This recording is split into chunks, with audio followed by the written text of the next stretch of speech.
Lo dijo él. A primera hora. 8:11. Durante el comentario Sin Rodeos hice una revisión y el comentario de quien les habla sobre lo que desde mi punto de vista fue un papelón. Mi comentario, un papelón allí la semana anterior en la Corte Constitucional en el marco de las audiencias que sirvieron para continuar con el trámite de las demandas de inconstitucionalidad presentadas contra las leyes de solidaridad nacional y de integridad pública. Obviamente hay un ambiente enrarecido dentro de esta confrontación generada por el Ejecutivo contra la Corte Constitucional. Quiero pedir una opinión a Agustín Grijalva. Él es académico, fue hasta hace poco juez de la Corte Constitucional y está conectado con nosotros vía telemática. El doctor Grijalva fue parte de la primera Corte designada en el año 2019. Doctor, le saludamos a la distancia a mi compañera Andrea Orbe y quien le habla Fabricio Vela. Buenos días. Doctor, buenos días. Muy buenos días, Fabricio y Andrea. Gracias por la invitación. A usted, doctor, gracias por la gentileza de conectarse con nosotros. Bueno, primero quiero pedirle una valoración sobre esta confrontación impulsada por el gobierno y los sectores que lo respaldan en contra de la Corte Constitucional. Incluso hay narrativas, yo siempre digo, de gente de no creer, que plantea hasta la desaparición de la Corte. O sea, una cosa medio rara. ¿Cómo ve usted todo este ambiente enrarecido, doctor Grijalva? Es muy preocupante, más allá de lo que posiblemente se cree.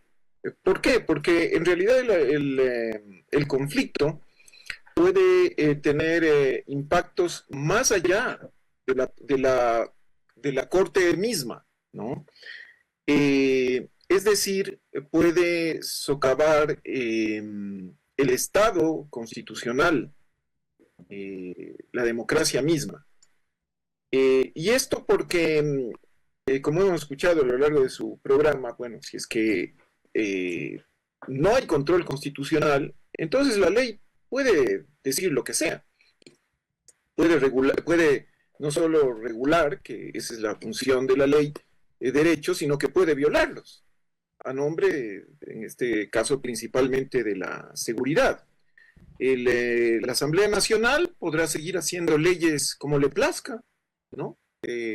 Como usted bien indicaba, violando su propia ley, su propio procedimiento, sin debate, sin informes, bueno, como salga, ¿no? Simplemente votan y listo. Y entonces, obviamente, esto está erosionando o erosionaría la democracia misma, porque de todas maneras se supone pues que en el Parlamento están nuestros representantes, quienes fueron elegidos, pero como ellos parece que a veces ni se enteran de lo que están votando, no discuten o no les dejan discutir, no se sabe cómo mismo es el asunto, pero en ambos casos es vergonzoso. Entonces también la democracia se erosiona en la esfera parlamentaria. Y las leyes, además, restringen la participación de los ciudadanos en la sociedad, que es lo que puede suceder ahora con este nuevo proyecto de ley de transparencia, ¿no es cierto?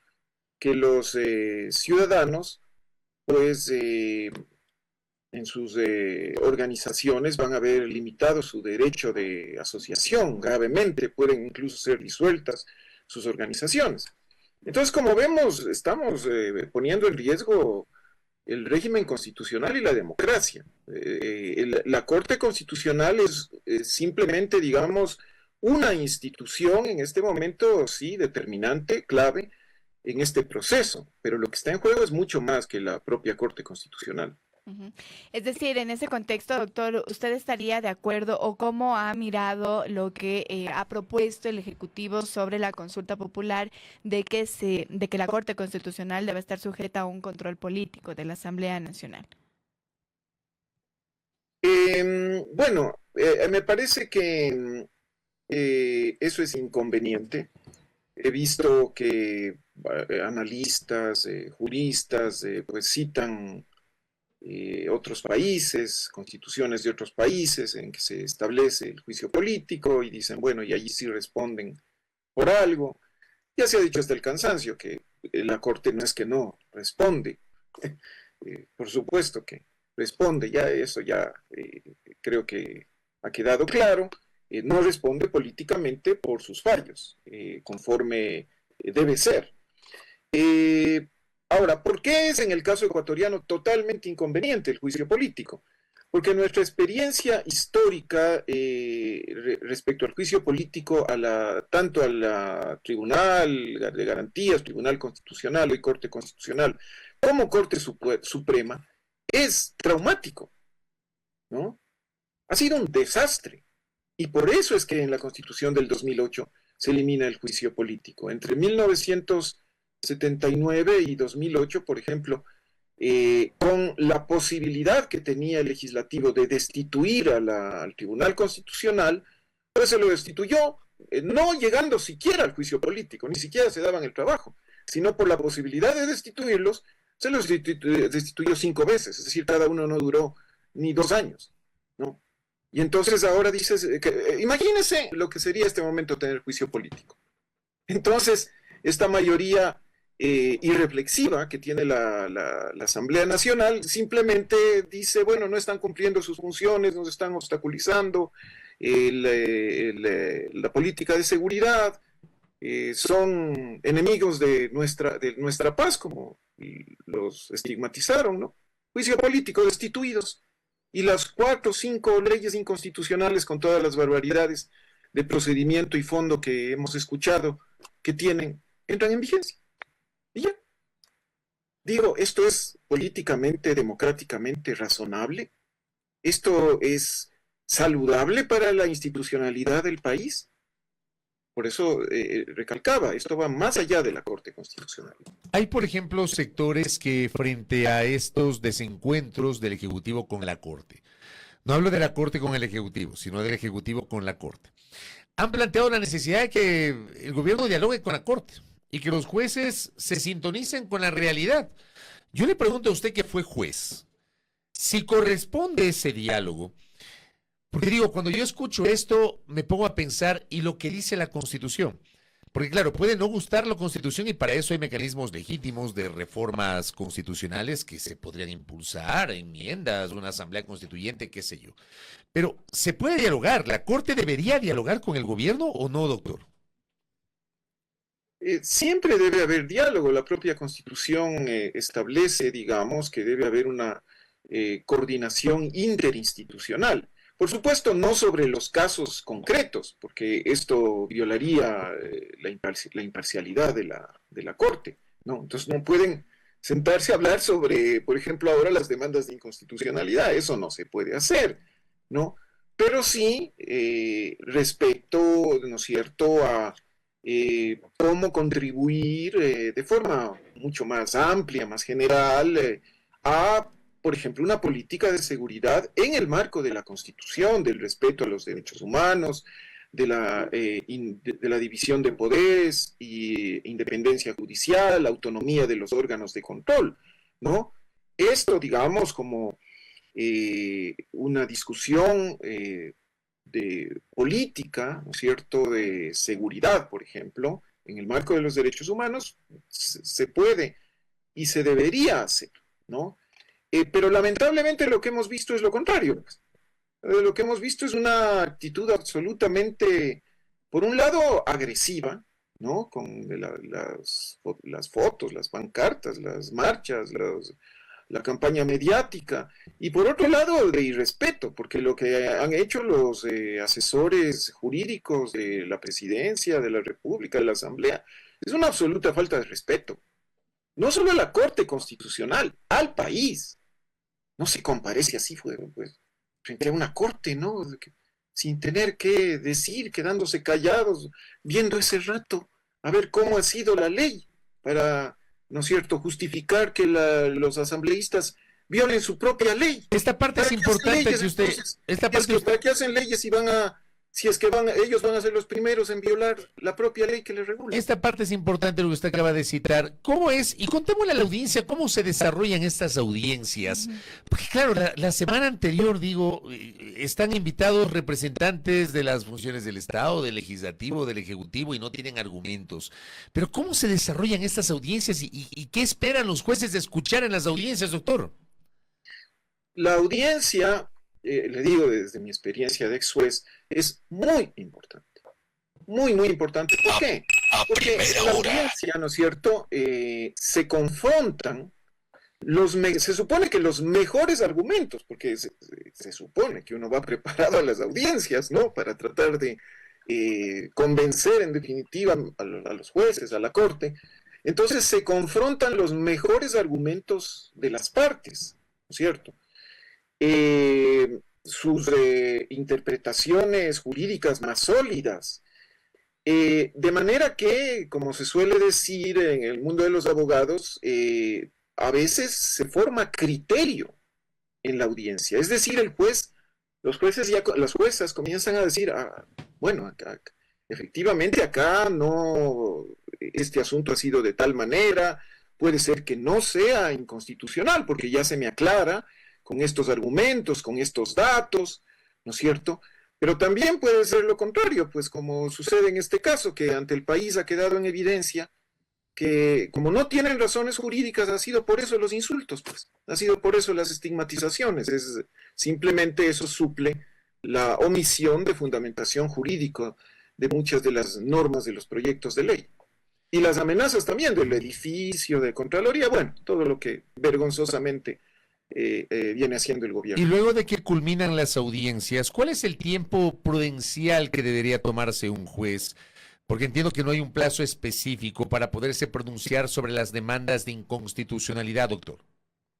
Bueno, lo primero que tendría que ver la Corte es si levanta o no las medidas cautelares, ¿no? Porque estas son medidas temporales, transitorias, en vista de que hay un riesgo de violación de derechos.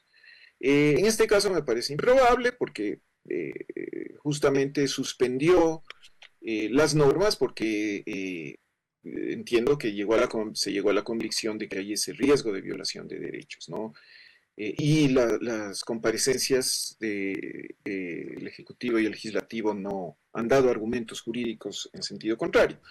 Pero luego, en promedio, digamos, son unos 3 meses cuando un caso se prioriza. Y esto es interesante, mire usted, Fabricio, Andrea, miren, esto es interesante, ¿no? Porque otra cosa que se critica mucho es la priorización.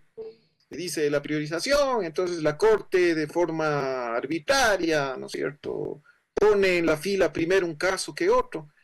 La priorización se estableció en la Corte porque lo que teníamos era un nido de corrupción.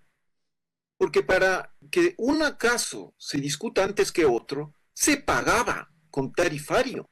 Esa es la razón por la que se establece la priorización. Entonces, ahora, ¿cuál es el sistema? Valga la pena, porque esto no he escuchado que se aclare. Y sin embargo, con ligereza, sin argumentos, se usa como tanta tontería que se dice para atacar a la Corte, ¿no? Entonces, ¿cuál es el procedimiento ahora?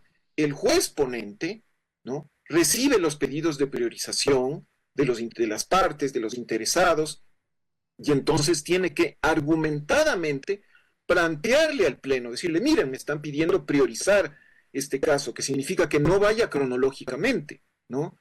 Entonces, el Pleno, no el juez, el Pleno discute eso y en base a normas, a criterios objetivos que sí existen, de los cuales se ha dicho que no existen, sí existen, ¿no es cierto? Se dice, no, acá esto es urgente, como eso son urgentes estas leyes, efectivamente, ¿no?, para el país, y nosotros vamos a saltar el orden cronológico para atender esta necesidad de grupos vulnerables, de violación extrema de derechos del país, etcétera.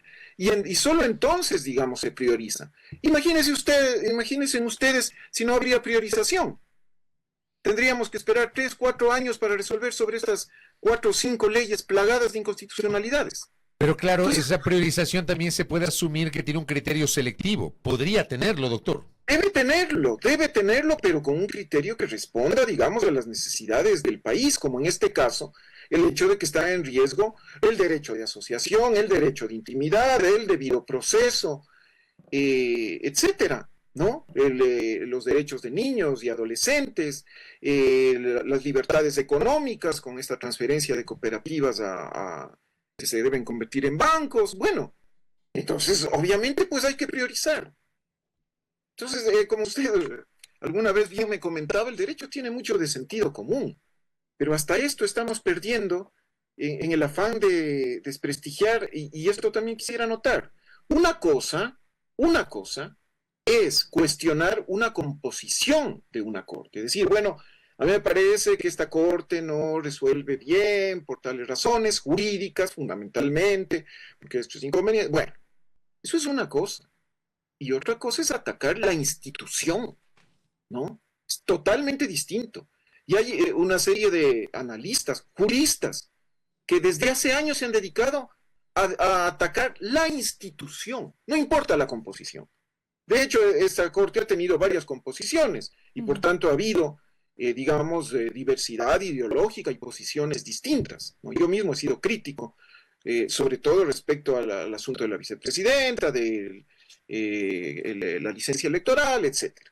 Pero no importa, porque no importa, digamos, lo que la Corte hace, sino es desprestigiar y atacar a la institución. Con lo cual, como decíamos, esto va en desmedro del régimen constitucional mismo y de la democracia. Doctor, entonces, volviendo, digamos, entonces a la pregunta que usted contestaba, alrededor de 3 meses con esta priorización tendría que ya pronunciarse la Corte Constitucional, pero el levantamiento de las medidas, que a su parecer no se daría en esta ocasión, ¿tendría que ser en los próximos días? Sí, como le digo, no creo que se le levanten las medidas. No hay un plazo formalmente de 3 meses. Le estoy hablando de un promedio, ¿no es cierto?, a partir de la práctica, de la experiencia. No hay un plazo. Yo creo que estas leyes plantean problemas tan graves, ¿no?, que la Corte lo hará incluso antes. Probablemente va a acelerar lo más que pueda, pero para hacer un trabajo decente también, pues, ¿no es cierto? La Corte tiene que examinar prolijamente cada uno de los artículos y va a observar, va a revisar el procedimiento legislativo, ¿no? Y entonces en base a eso decidirá, ¿no?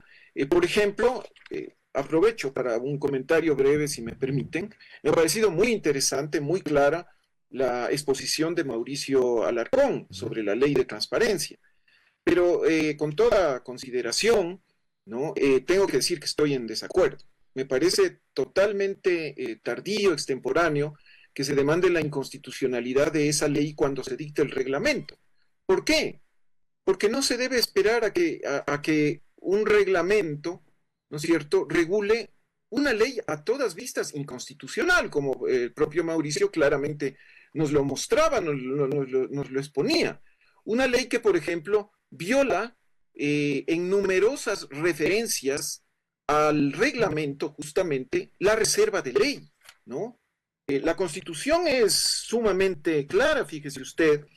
El artículo 132 establece que cuando usted regula derechos de la Constitución, ¿no?, el numeral 1, cuando usted regula derechos, tiene que hacerlo mediante ley.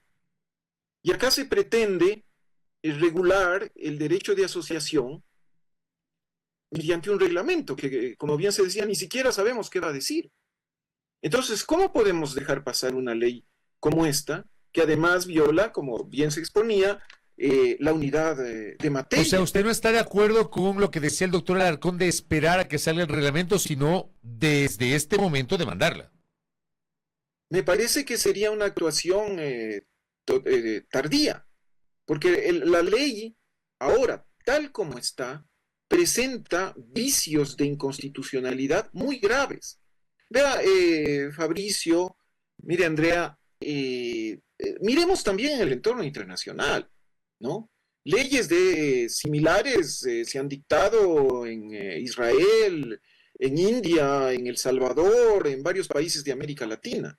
Y si es que esto no se detiene oportunamente a tiempo, entonces, pues los ejecutivos que tienden a abusar del poder, que no respetan las instituciones, no respetan la propia ley, pues lo que hacen es avanzar sin límite, ¿no?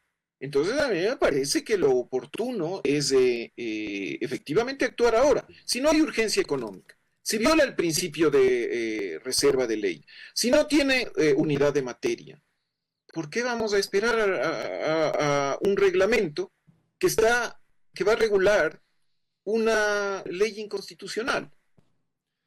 Correcto. Oiga, doctor, y lo último, en honor al tiempo, en 30 segunditos. Y yo quiero insistir, porque estamos entrevistando con un juez de la Corte que fue parte de la génesis de esta Corte que nace en 2019.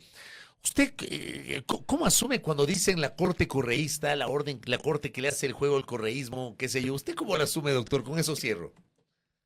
Bueno, me parece un mal chiste, ¿no? Antes un tiempo fue novoísta. La Corte del Trujillato era, pues así le decían. Fue del Trujillato, fue también morenista. Bueno, entonces, digamos, me parece un nivel de análisis político y realmente deleznable, ¿no? Es más bien para manipular, me parece, a la opinión pública. Yo he dicho, esta corte, en tanto corte en serio, que este país no está acostumbrado a tener, por eso también este desconcierto, ¿no?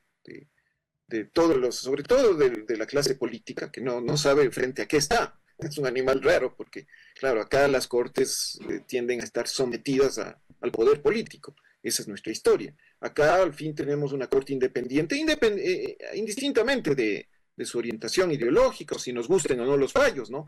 Que las cortes no están para que nos gusten todos los fallos. Muchos no nos van a gustar, por eso son cortes, ¿no? Es como para bueno, voy terminando para hacer un símil, pero para nuestros oyentes, un árbitro, ¿no? Un árbitro en un partido de fútbol. O sea, no es que si es que el árbitro decide como me gusta, entonces allí sí es árbitro. Y si no, le insulto, aunque bueno, hay quienes sí lo hacen. Entonces, eso no tiene sentido, ¿no? La Corte no es ni correísta, ni anticorreísta, ni progobierno, ni antigobierno, ni de oposición, ni amiga ni enemiga de ningún gobierno. No puede serlo. La Corte juzga jurídicamente, considerando el contexto político, por supuesto, porque no pueden ser un grupo de ingenuos, pero no político partidista en absoluto, ¿no? Sino sobre todo con miras a mantener la estabilidad constitucional y la democracia en el país. Doctor, gracias por la gentileza de atendernos. Que tenga una buena jornada. Gracias, doctor. Excelente día y también a ustedes y a todos nuestros oyentes. Gracias al doctor Agustín Grijalva, ex juez de la Corte Constitucional, aquí en A Primera Hora. Primera plana. Todas las noticias, todas las voces.